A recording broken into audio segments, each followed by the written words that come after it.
Dios tiene tiempos por sazones. Él tiene sazones para su palabra. Y tiene tiempos cuando Él, en la Escritura aquí, en donde lo dijo, y la presencia del Señor estaba allí para sanar a los enfermos.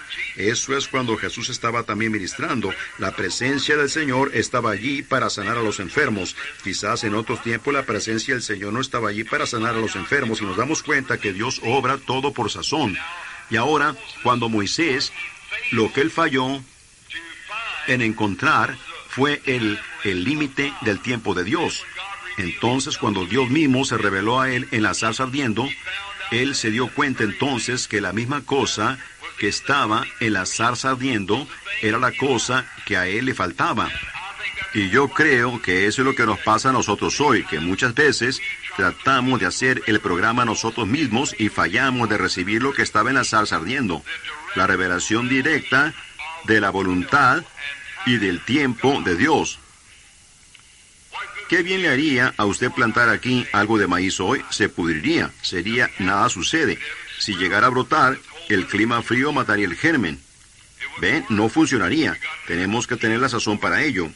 Así que cuando Moisés se dio cuenta de la verdadera voluntad directa de Dios y del tiempo de Dios y de la revelación de cómo hacer todo, ahora sí, intenten apartarlo de Egipto. Él regresó a Egipto tan pronto como pudo, porque él sabía que Dios había prometido liberación y que el tiempo de liberación había llegado, porque eso era directamente. Ahora Moisés primero estaba mirando a la palabra. La palabra de Dios les había prometido a ellos liberación. Él sabía que el tiempo estaba cerca. Ahora, él tenía que tener un contacto directo con Dios para saber cómo y cuándo hacerlo. Ahora, nosotros, como pueblo del Evangelio completo, yo pienso que hemos hecho muchos errores al mirar en la palabra y decir, Dios dijo esto, y fallamos en encontrar la revelación directa para nuestra vida que cuadre en ese programa. Cuando encontremos eso, entonces tiene que suceder. Yo pienso que ahí es en donde se ha fallado. Muchas veces la gente sale y ve a un evangelista, como por ejemplo a nuestro hermano Billy Graham. ¿Qué bien me haría a mí intentar ser como Billy Graham? Yo no lo pudiera hacer si tuviera que hacerlo. Yo tengo un ministerio del cual tengo que cuidar. Y el hombre que sigue tiene su ministerio, y cada uno tiene un ministerio. Aún hasta el ama de casa tiene un ministerio de ministrar la palabra de Dios. Ahora, si yo intentara imitar al señor Graham, yo estaría en dificultades de inmediato, porque él es inteligente, listo, instruido, un verdadero predicador. Bueno, yo no lo soy.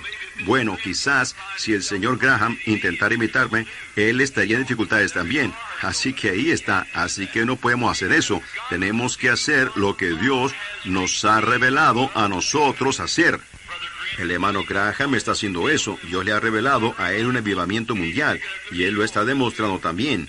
Y yo lo aprecio. Y yo estoy intentando hacer lo mejor que él me dijo que hiciera de la revelación que Dios me ha dado de ministrar a las personas enfermas.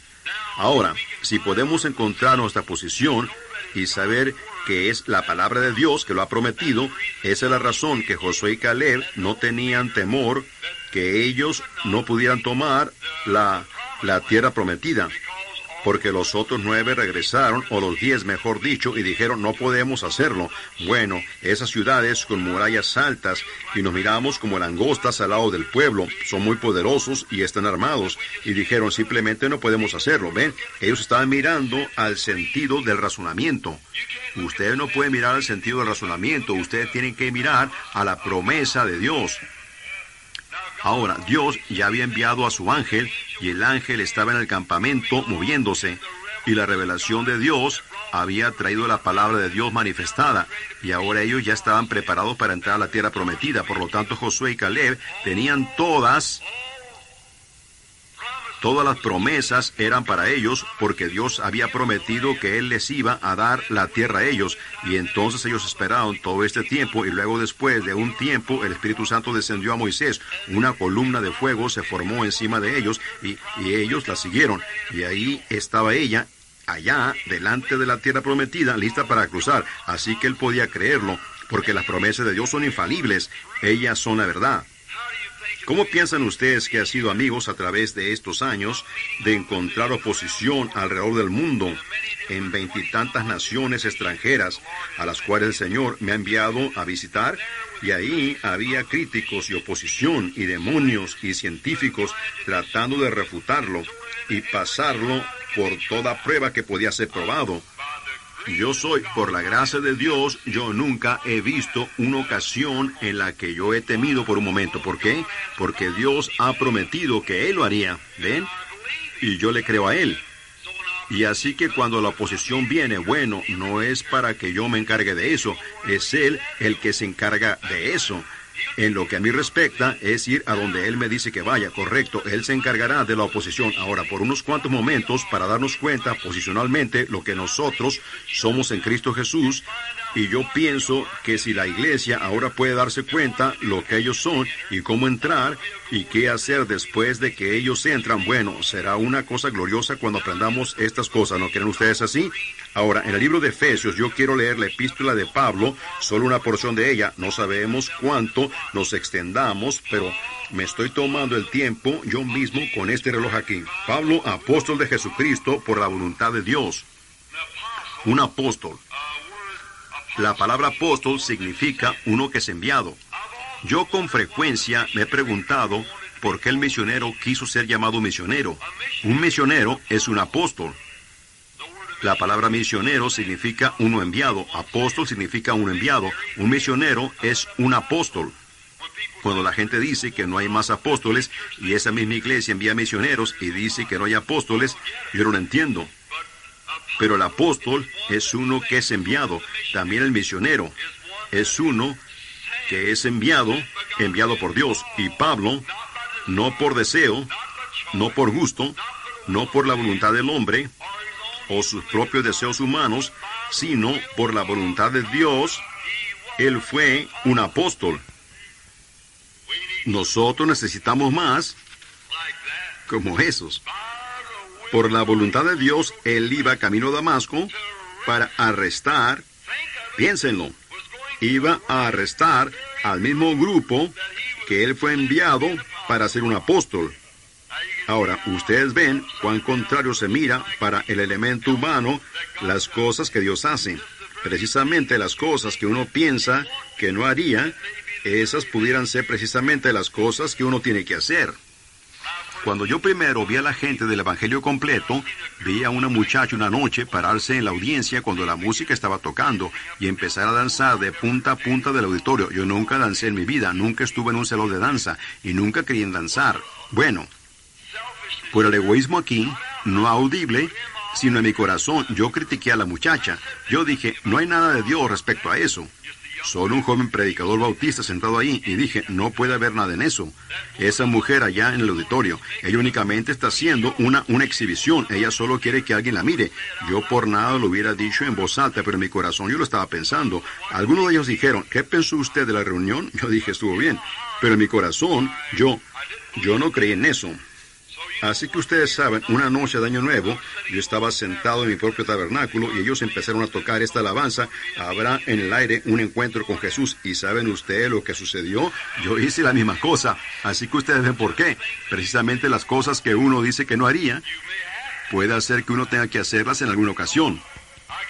Así que me imagino que Pablo dijo que él nunca se rebajaría y se metería al polvo como algunas de esas otras personas, y gritaría y vociferaría y se comportaría así como ellos lo estaban haciendo, pero Dios le mostró que él tenía que hacerlo. Así que algunas veces cuando uno dice que no hará algo, tenga cuidado, pueda que Dios lo haga hacerlo. Muy bien, entonces él era un apóstol por la voluntad de Dios.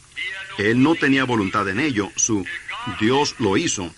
Lo hizo a él un apóstol del Señor Jesucristo. Por la voluntad de Dios a los santos.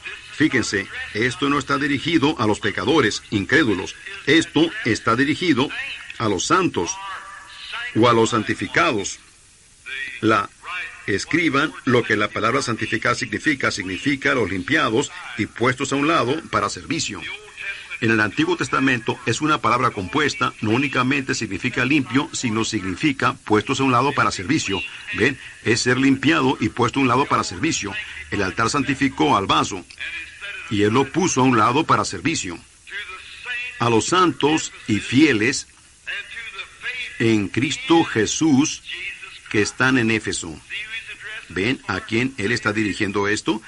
Permítame ahora leerlo sin interrupción. Escuchen, Pablo, apóstol de Jesucristo, por la voluntad de Dios, a los santos y fieles en Cristo Jesús que están en Éfeso. A los fieles en Cristo Jesús. Ahora, esta epístola está dirigida a esos, no al mundo de afuera, no es un sermón. Pablo no les estaba predicando aquí a los que no eran salvos. Él se los estaba predicando a los salvos, a los llamados fuera, a los separados, a los puestos a un lado y a los fieles en el llamado. Ahora, a esos son a los que él se está dirigiendo, a los que están en Jesús. La posición del creyente es en Cristo.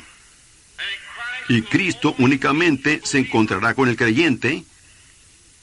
El creyente únicamente puede adorar a Cristo si él está colocado posicionalmente en Cristo.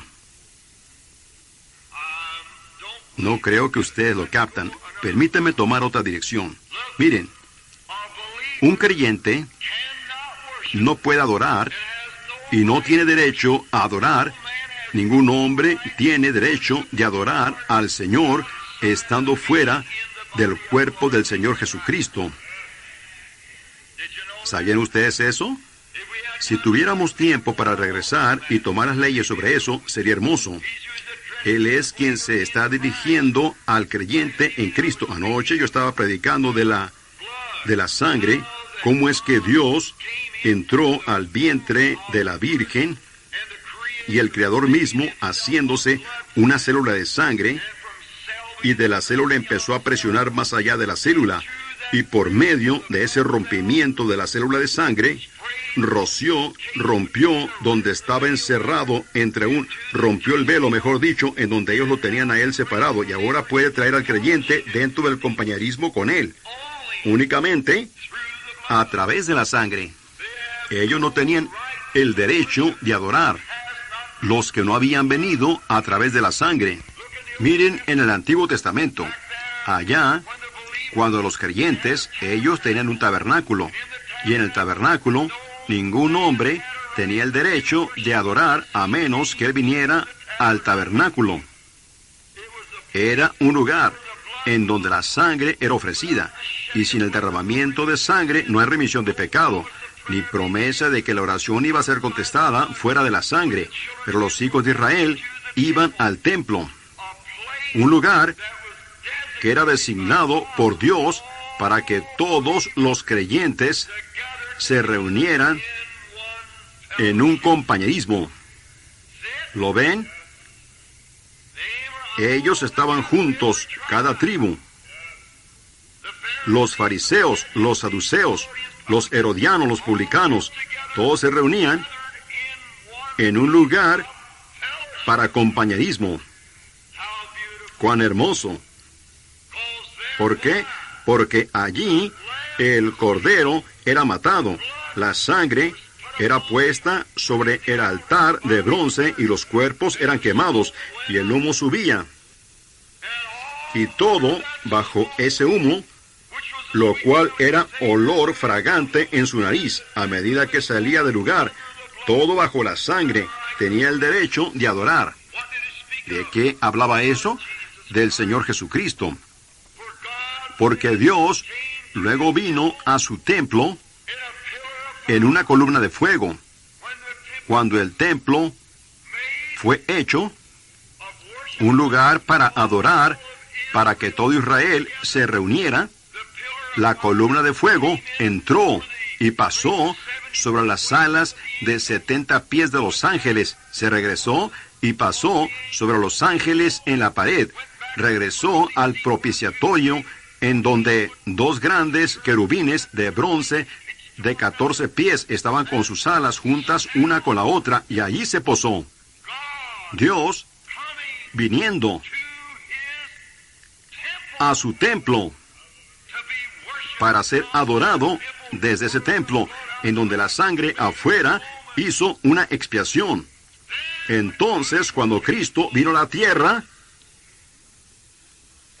cuando él fue bautizado en el Jordán, al igual que el lavamiento del Cordero en el lavatorio de bronce. Fíjense, entonces Juan dio testimonio, viendo al Espíritu de Dios como una paloma, descendiendo, y se posó en él, y entró en él.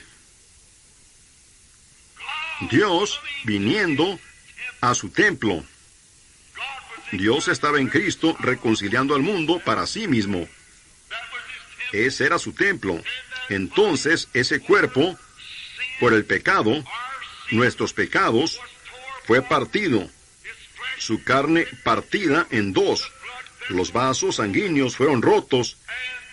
Y allí, ahora, mientras el Espíritu salió de su cuerpo, entonces, todos los creyentes, espero que ustedes lo vean, miren, todos los creyentes que entran a través de la sangre en el cuerpo de Jesucristo, adoran a Dios a través de la sangre derramada de Jesucristo, en donde ellos están posicionalmente colocados en Cristo.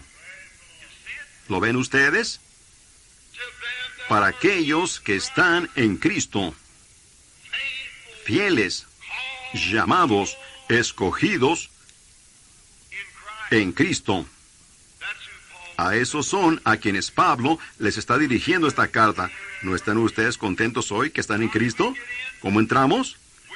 Quisiera que tuviéramos tiempo para ello, como por 6 minutos más. Miren, ¿cómo entramos en Cristo? Por un espíritu, ni siquiera un compañerismo. No. La primera cosa viene primero. ¿Por una iglesia? No. ¿Por una carta? No. ¿Por un credo? No.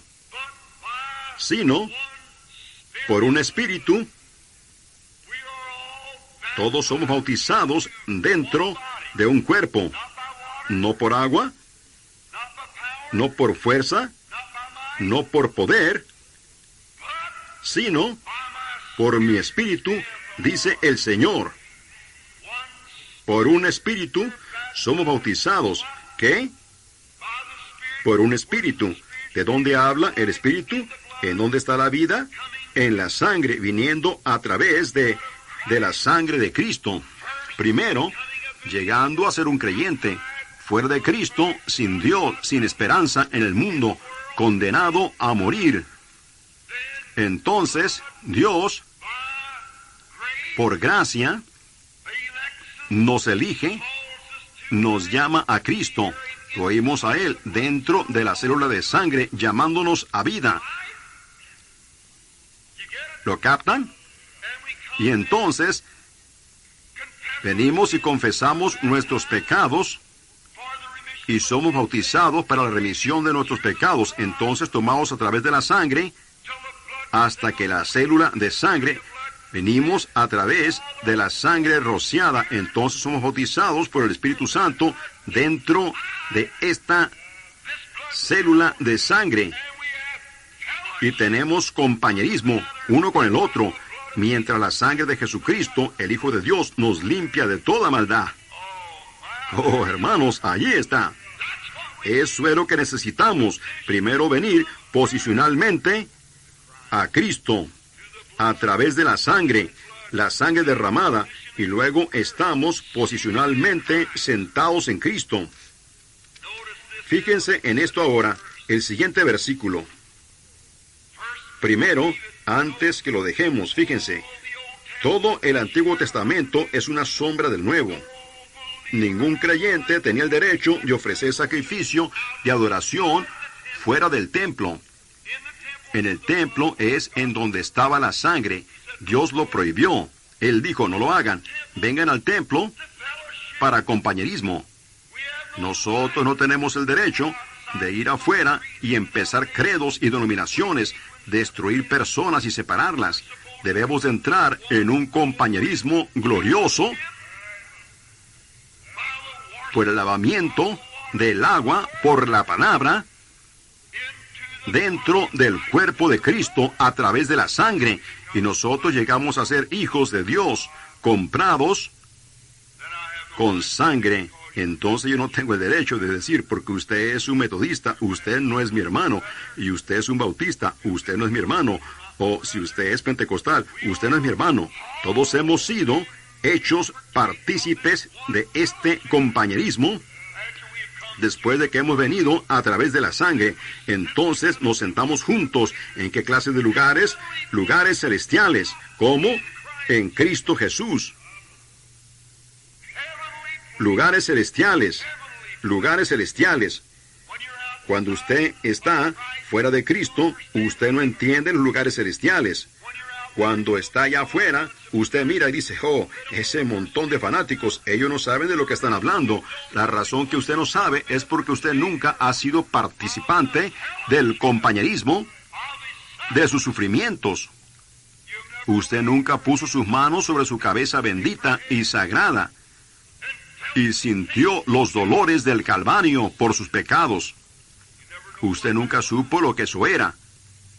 Amigo, compañero, usted no sabe lo que eso significa hasta que suba al Calvario y vea tal precio que fue pagado por usted. Entonces, cuando usted comprende todo al respecto, Dios, por medio de la gracia, lo lleva a usted a través del torrente sanguíneo dentro de su propio compañerismo con su amado Hijo, Cristo Jesús. ¡Oh, cuán maravilloso! Déjenme decirles, eso me hace sentir también el saber que hemos sido privilegiados para hacer esto, entrar en su compañerismo maravilloso en Cristo. Ahora, entonces, cuando usted está establecido en el compañerismo y amigo, fuera de Cristo, fuera de su compañerismo, usted no tiene el derecho de decir que la gente que está en el compañerismo, que cree en lo sobrenatural, está fuera de su mente, porque usted nunca ha probado para ver que el Señor es bueno. Usted nunca ha venido a través de esto para entrar en este compañerismo. O usted pudiera creer, usted pudiera aceptarlo. Usted pudiera decir, sí, yo creo que la Biblia está correcta, yo también voy a la iglesia. Pero ha muerto a usted mismo y nacido otra vez, dejando todo lo de afuera y traído a la sangre para entrar en este compañerismo y sentarse en lugares celestiales en Cristo Jesús, lo que Dios puede hacer. ¿Cómo la revelación de Dios puede moverse a través de la audiencia de esa manera cuando todos nosotros hemos sido participantes de este mismo compañerismo? ¿Ven? Y ahora, esos son a los que Pablo les está dirigiendo esta epístola. Y solo por un minuto o dos más, Pablo les está dirigiendo esta epístola a aquellos que están en Cristo Jesús. ¿Ven ustedes? Y a los fieles que están dentro. ¿Ven cómo entramos? Ninguno afuera tiene el derecho a entrar. Ninguno sin venir a través de la sangre puede estar adentro. Oh, él dice, yo vine a través de la sangre. Y él está sentado allí mismo diciendo, yo no entiendo estas cosas. Seguramente que no. Él está pretendiendo que vino a través de la sangre. Pero si él alguna vez llega a ser un hijo y un participante, él es su hermano. Y él está, que es él, el mismo espíritu que estaba en Cristo, está en usted y en él. Y ustedes son conciudadanos. Oh, hermanos, esa es la palabra que yo quiero. Yo he estado dándole vuelta por media hora para encontrarla. Conciudadanos del reino espiritual. Ciudadanía. ¿No están ustedes contentos en esta noche que la tienen? Conciudadanos del reino de Dios. Esperando que el Rey venga algún día. Ahora, nos apresuraremos. Gracia y paz a vosotros, de Dios, nuestro Padre, y del Señor Jesucristo. Él les está dando su saludo o su salutación a la iglesia. Bendito sea el Dios y Padre de nuestro Señor Jesucristo, que nos bendijo con toda bendición espiritual. Piénsenlo. Yo pensé que la bendición espiritual vino únicamente, el compañerismo, el Espíritu Santo, vino únicamente en Pentecostés. Esto es 32 años después, que está bendiciendo a la iglesia de Éfeso. a la iglesia gentil. Nos está bendiciendo en lugares celestiales. Usted únicamente puede estar en lugares celestiales cuando usted esté en Cristo Jesús. Así que si el Espíritu Santo los bautizó a ellos en lugares celestiales, en ese entonces, Él bautiza ahora en lugares celestiales. El mismo compañerismo.